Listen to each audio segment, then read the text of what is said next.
Hey, what's going on? This is your local real estate agent here in South Florida, Garadi Joseph. I do appreciate you taking time out your Friday to listen to me talk about relevant news going on here in the South Florida market when it comes to real estate.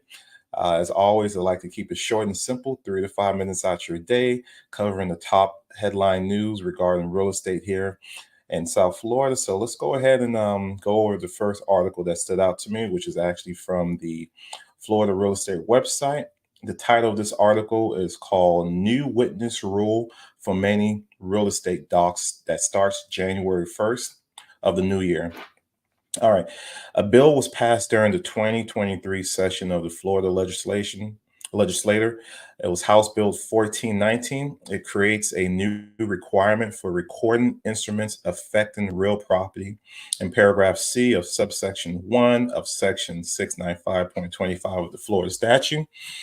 As another tool to fight property fraud, the name of each witness must include their full, legible, printed, typewritten, or stamped immediately beneath the signature of the witness.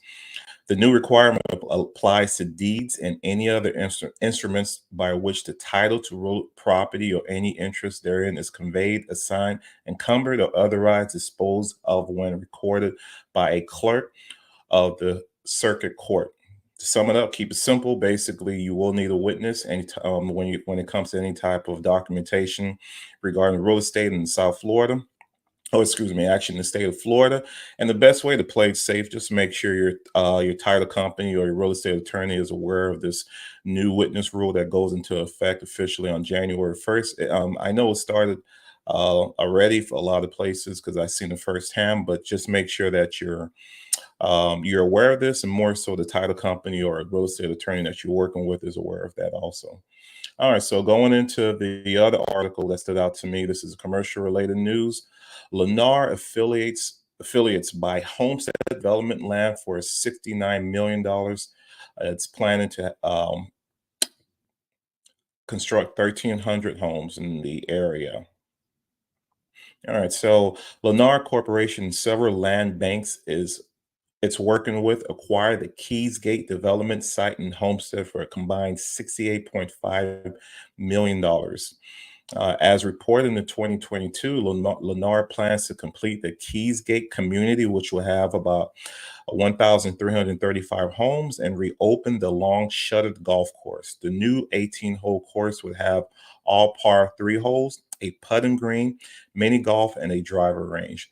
Lennar will also renovate the clubhouse, which is why it acquired the property directly, which is great. So basically, Lennar has plans to bring life to this community, along with keeping the actual existing golf course. And may not, it's not going to be as big as it once was, but the biggest takeaway from this is actually they plan on creating a new community, meaning more inventory and more homes here in the South Florida market. So uh, we just hope that the local municipality works with Lennar to get this done in a timely fashion, because we know people are still moving down here and looking for places to live. All right, and this is the last article that stood out to me. Miami-Dade County avocado farm could be rezoned for apartments. An avocado farm in Gould's neighborhood of southern Miami-Dade County could be redeveloped into apartments.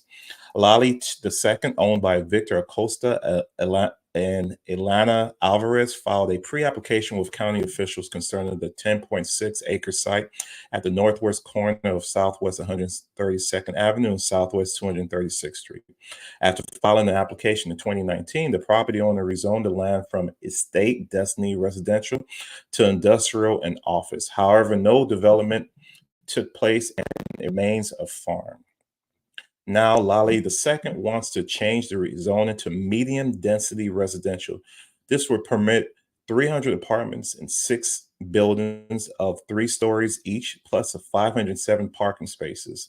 The developer would reserve 10% of those units as workforce housing, which is key because I know that bill that was passed earlier this year, the Live Local Act, which basically incentivizes developers to make sure that if they're developing any new constructions to incorporate workforce housing, which they'll get subsidies to help them with their projects. So this is great.